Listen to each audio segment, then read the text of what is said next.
Hello, my name is Joe Schneider, and this is my friend Larry Goetz, friend and neighbor.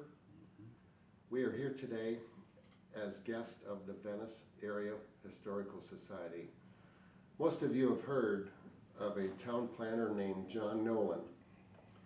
Today we would like to share with you the history of a small town in southeast Ohio called Mariemont, Ohio. Not long before John Nolen had drawn up his plan for Venice, Florida, he had just finished his most cherished projects, Mariemont, Ohio. Mariemont, Ohio marked an apex in John Nolen's career. Unlike some of his previous commissions, this flourishing Ohio community demonstrated the success of John Nolen's template for the new towns being planned in Florida, example Venice.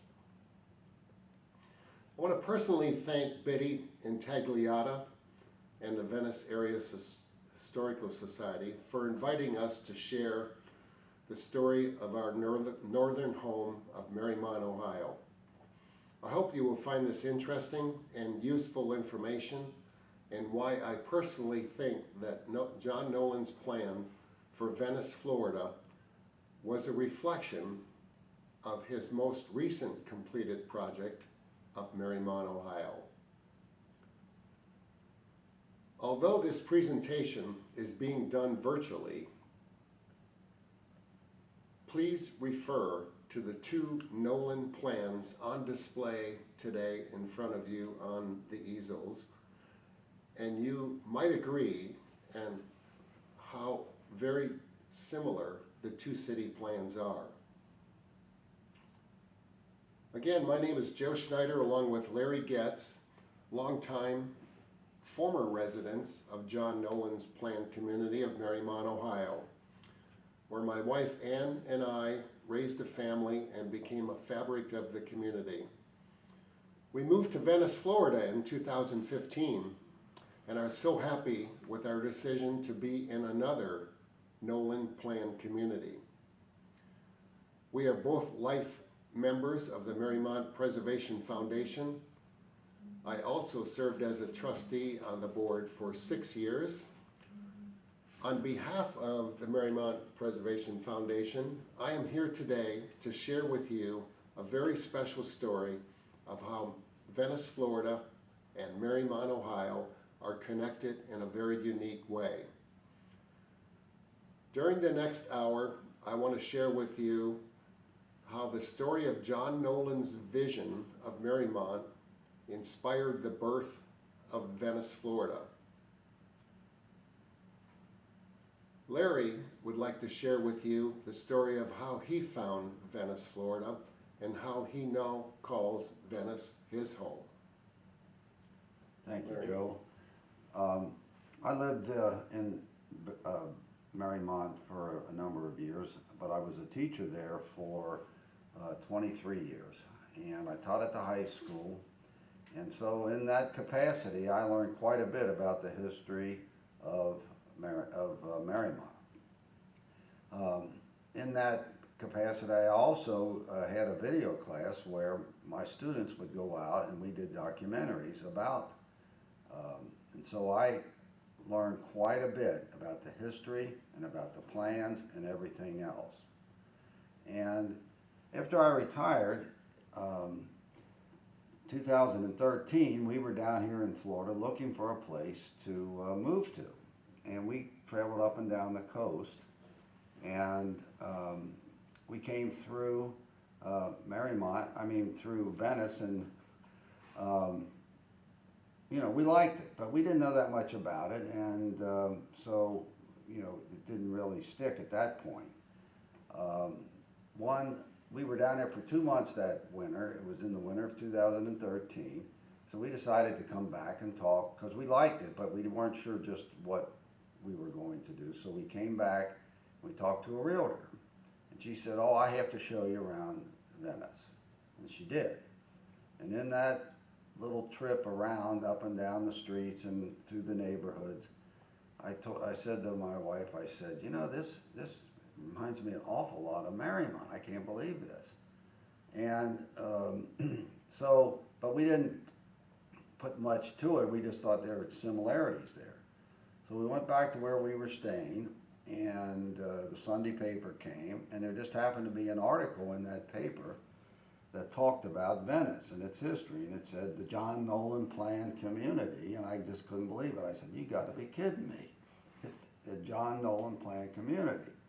Well, it had so many things about it that we really liked, so we called that realtor back and told her, we've decided we might, if we can find the right place, we would very much like to consider Venice. And to make a long story short, we found a house that April. We bought the house, and we've been living here ever since the fall of 2013. We love it.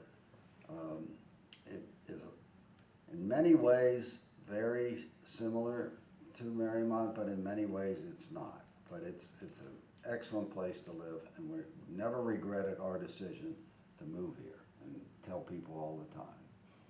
Thank you, Larry. For those of you that are not aware, Mariemont, Ohio and Venice, Florida are connected in a very special way. In 2016, the Venice City Council and the Mariemont City Council officially formed an association documented by both local governments called the Association of John Nolen Communities. The cities of Mariemont, Ohio and Venice, Florida formalized a relationship of municipalities commemorating and dignifying the planning efforts and successes of John Nolen. Membership to this association shall be open to cities and towns that have benefited from the planning influences and contributions of John Nolen. The association will be comprised of member communities who have a variety of cultural and commercial interest in the success and continued operation of the association. The process to become affiliated with this association is as follows. The cities of Mariemont, Ohio and Venice, Florida are responsible for requesting association relationships, whereas an urban planner, John Nolen, completed comprehensive plans for more than 25 communities across America and was the official landscape architect of such communities as Kingsport, Tennessee, Madison, Wisconsin, Reading, New Jersey, New London, Connecticut, Bristol, Connecticut, and Savannah, Georgia. The point I'm trying to make here is that our governments have put the documentation in place to continue the association and to grow it to these other communities that are not yet members of the community, of the association. When you look at Leonardo da Vinci's Mona Lisa's work from the year 1517 and study this art, what do you see in the picture? Take a moment, look at the picture. What do you see? Many people see the woman herself. Many people see the smile. Others see the position of her hands. What do you see? Take a good look. What I see is the beautiful flowing nature in the background of this picture. When John Nolen was at Harvard in the landscape design program, his professor, Frederick Olmsted Jr., would have him study these Renaissance art pictures, such as this masterpiece, and how nature runs through the art. I'm sure that John Nolen was forever influenced by this, and it reflected in his urban designs of cities that he planned, with the gardens and parks and green space being a vital part of his design. When John Nolen drew up his plan for Mariemont, he did it with a reverence for the site, using the topography and existing natural conditions to determine the community's scale and form. The lands least suited for development, floodplains, ravines, and steep slopes, were preserved in a swath of green. A variety of parks promoted the joy of living and prevented the dreary isolation of the suburbs. Nolen's vision of Mariemont was just that, nature running through it. Just as Da Vinci's Mona Lisa's landscape in this famous painting, this next video you're going to view is a video by the Mariemont Preservation Foundation and by my late friend Millard Rogers, with a chronicle about the origin and the early years of Mariemont. Millard Rogers was one of the founders of the Mariemont Preservation Foundation. I was honored to be a trustee under his guidance and tutelage.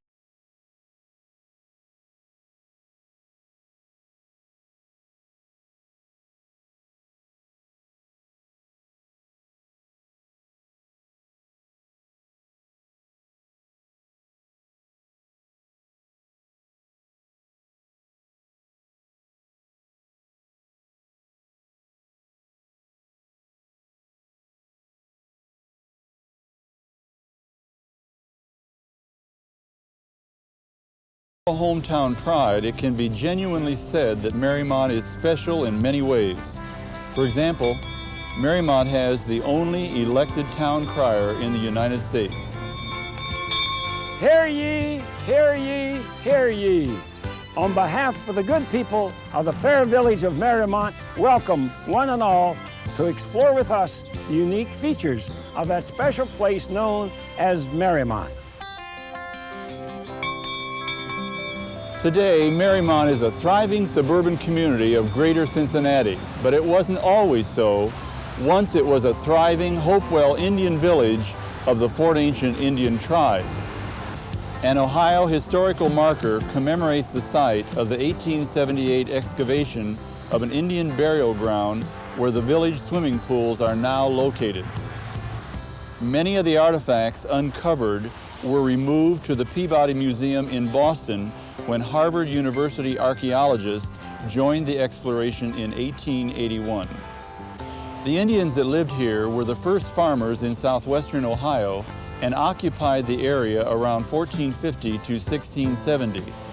Artifacts from the dig may now be seen in the Archives Library of the Mariemont Preservation Foundation and the Cincinnati Art Museum. In the center of Mariemont stands the Ferris House, one of the oldest structures to be found in Hamilton County. It was built in 1812 by the pioneer Ferris family. The Ferris and Stites family farms once occupied all of Mariemont. I'd like to introduce Millard Rogers, who is director of the Cincinnati Art Museum and president of the Mariemont Preservation Foundation. Special Mariemont. Indeed, Mariemont is special and unique. As the Ohio historical marker at the town square notes, the village earned its place on the National Register of Historic Places because of its role in the International Garden City movement of the 1920s, a concept to improve the quality of life for urban area dwellers. Mary Muhlenberg Emery used her family's fortune to promote good works throughout the greater Cincinnati area. But her crowning achievement was the building of the model town of Mariemont, dubbed by the architectural community as the national exemplar. Mariemont is pronounced Mariemont and was named after Mary Emery's estate in Newport, Rhode Island. After her death in 1927, the family interest in the development of Mariemont was carried on by her half-sister, Isabella Hopkins. And today, the Thomas J. Emery Memorial continues support for the village in a number of ways. As early as 1914, Mary Emery started to bring her dream of a model community into reality with the engagement of the renowned town planner, John Nolen. Nolen created the overall concept and then selected 25 architects from around the country to execute it. Dr. John Nolen of Cambridge, Massachusetts, was a town planner of international repute.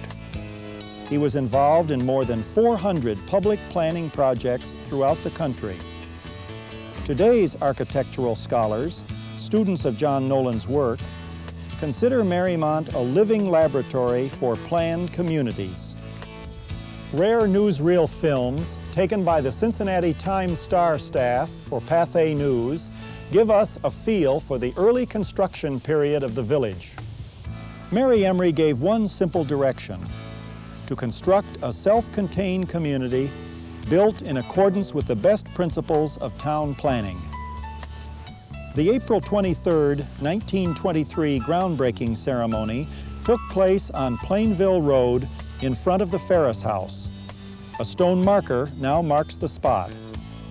The silver shovel Mary Emery used is displayed in the lobby of the municipal building. The first structure to begin the building of Mariemont was the Ferris Church, whose name was changed to the Memorial Church. The church's altar cross is made from wood estimated to be over 800 years old. The wood was from the foundation of Lincoln Cathedral in England.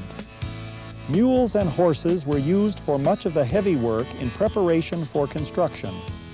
The animals were kept at Rest Haven Farm, which was where Mercy Hospital was later built.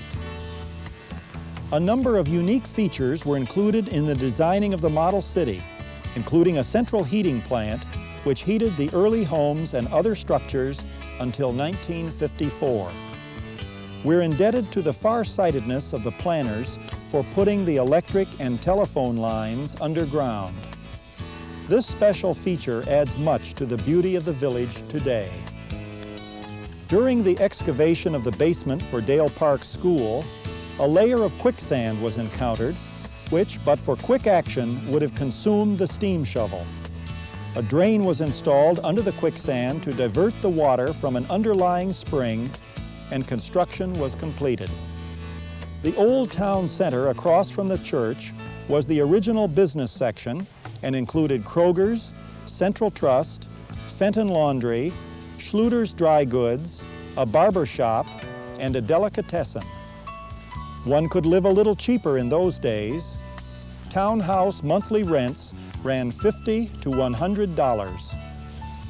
The Garden City concept was first developed in England, primarily by Ebenezer Howard, at such notable towns as Letchworth and Welland Garden City, and then came to America.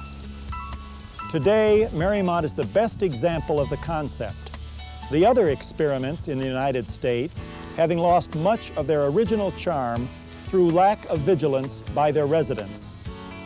The concept was that all the amenities of a good life would be provided at reasonable costs to be enjoyed by people of ordinary means. Mary Emery was concerned that the citizens of her planned community be given facilities to promote abundant family living. This was the clubhouse for the golf course, which managed to survive until the Great Cincinnati Flood of 1937, when the Little Miami River erupted out of its banks, wiping out the Mariemont golf course. From the beginning, there has been an extraordinary feeling of community in Mariemont. The annual ice cream social dates back to 1930.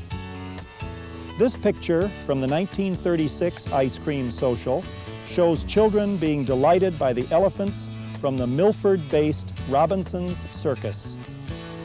The first schoolhouse was erected in 1924 at the corner of Beach and Wooster Pike.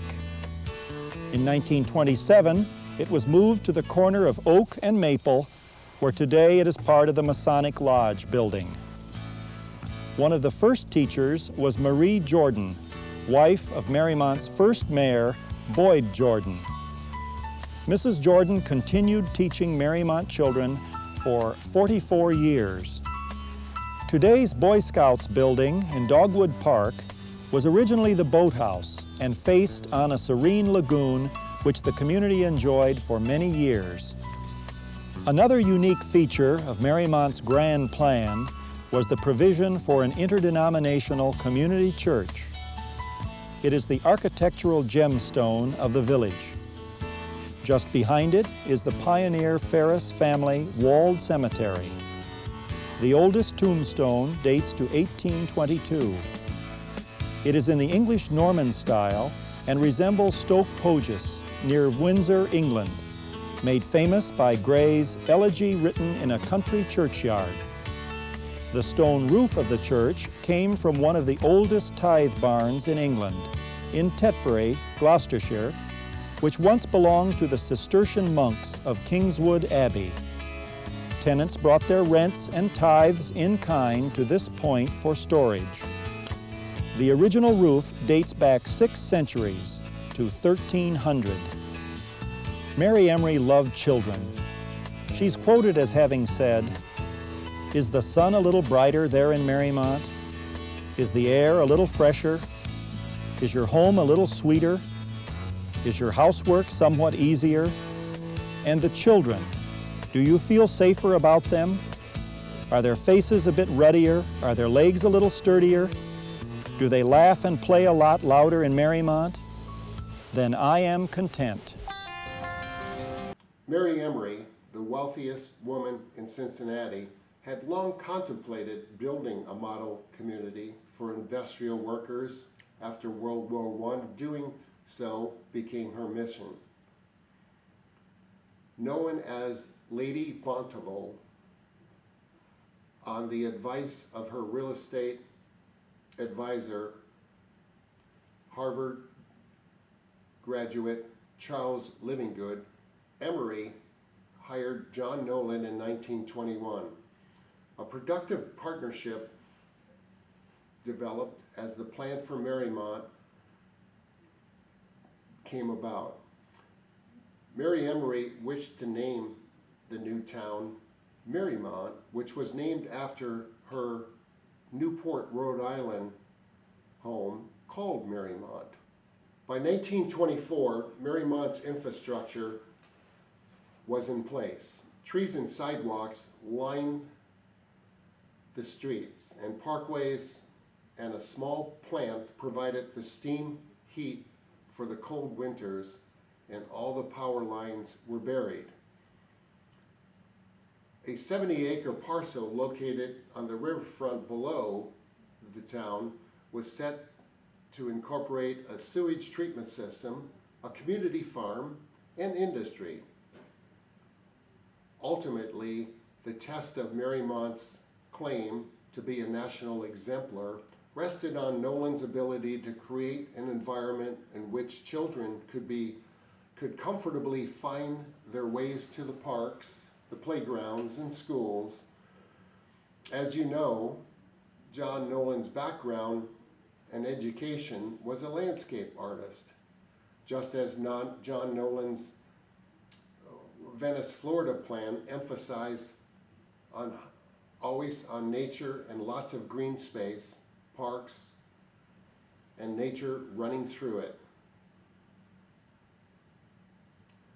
By 1925, Mariemont was well established. Its population had reached 500. Businesses were moving in. Lots of sales for new homes were brisk, and residents were enjoying the new experiment.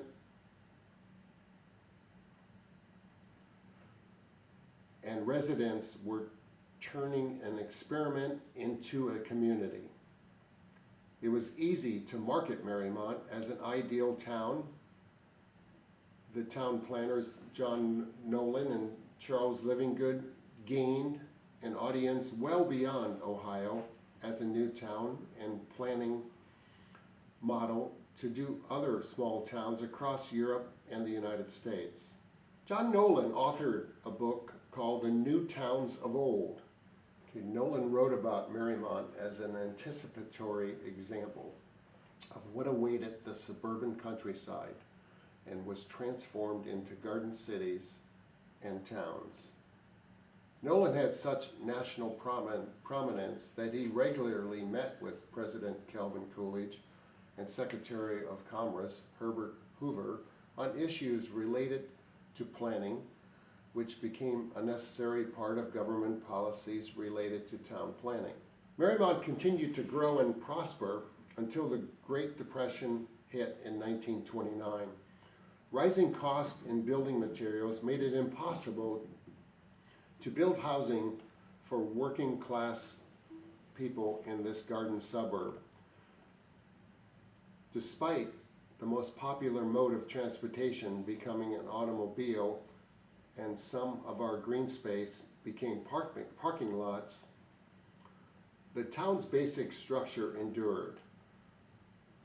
The accessible and walkable streets and the alignment of the neighborhood parks and schools made it easy for the children to navigate their surroundings.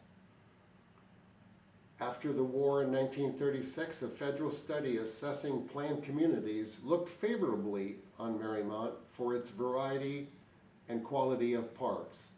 Mariemont has consistently drawn praise for the opportunities it affords children. Now, to give you a more modern version of Mariemont is my friend and fellow Mariemont Preservation Foundation trustee and former mayor of Mariemont,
Business Association.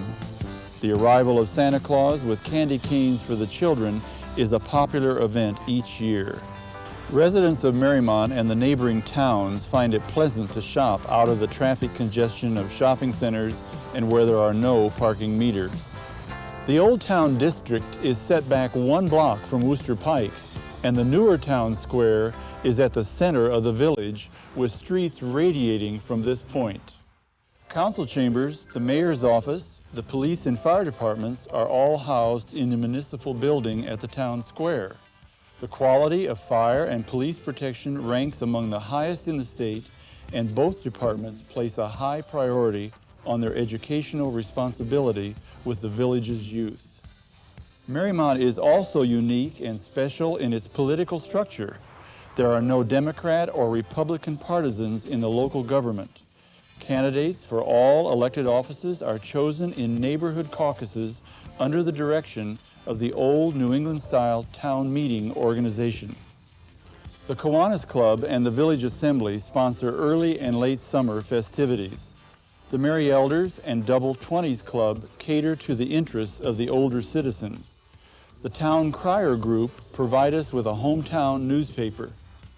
The Mariemont Preservation Foundation and the Architectural Review Board help preserve the finest qualities of this village. We believe that family life is enriched by identifying with the community and being personally involved in the affairs of the community, governmental, educational, religious, social, and recreational. The opportunities are here for those who want them. We know of no better place to find all these advantages than Mariemont.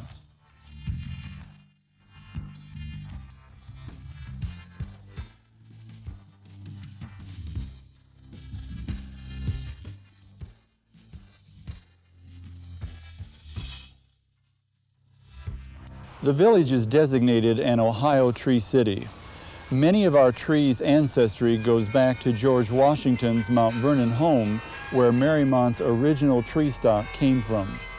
Our 49-bell Carillon in Dogwood Park is one of the finest in the world.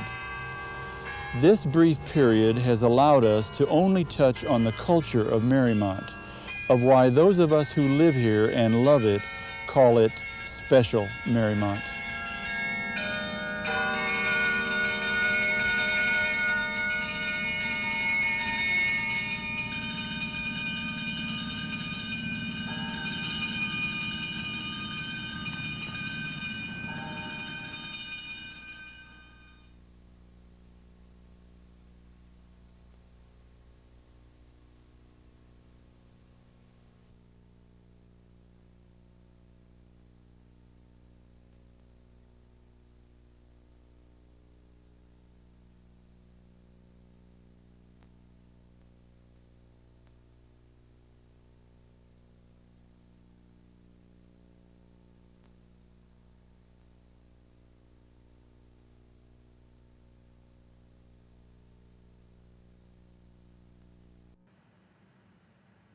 Bruce Stevenson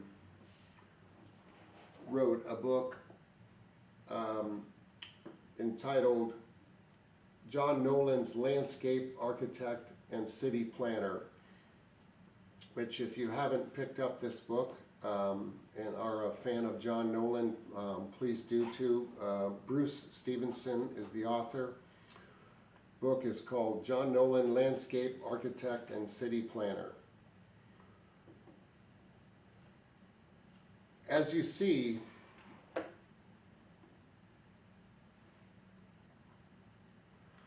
as we see more and more of America's suburbia sprawling,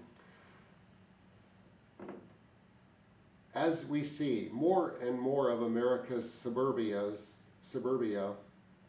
sprawling everywhere, our community of Mariemont is just that, a community, a model of modern happiness with opportunities for the community's well-being. This could never have been more evident than with our younger generation, when they live in a place where their schools, parks, and friends are within walking distance. And the fellowship of community is so important and apparent. This next video by the late news anchor Peter Jennings is a message of being community. What is a community and why it is so important to the youth of America. Tonight we're going to take a closer look at something missing. Before World War II, the American suburb was a place where mostly the rich people lived. After the war and well into the 50s, the move to the suburbs transformed American life. In the 1950s, suburban life was synonymous with a contented life. In the 1990s, it's a lot more complicated, and there is something missing. ABC's Aaron Hayes reports from Kentucky. The suburbs have long been thought an ideal place to raise kids, but in boom towns like Florence, Kentucky, many will tell you differently. Do you feel like you belong to a community? Not really. No. Not at all. No. It's just clusters of subdivisions.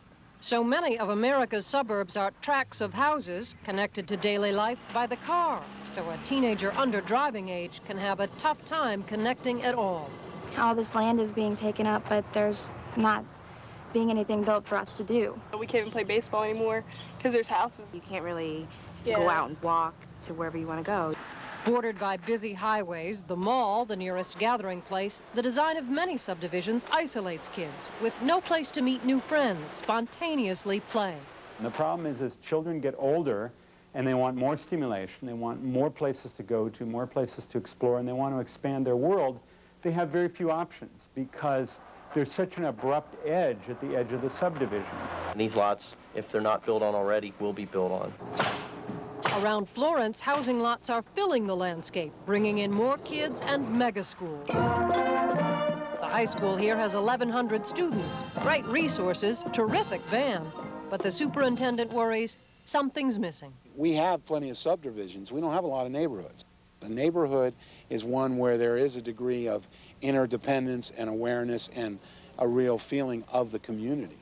A few developers have aimed for that in places such as Mariemont, Ohio.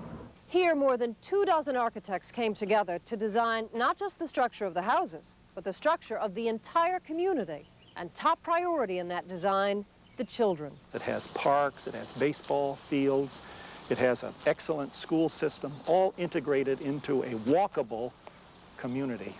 Kids can safely ride their bikes to school, the stores, the ice cream shop. And this design has worked for decades. This was built in The 1920s.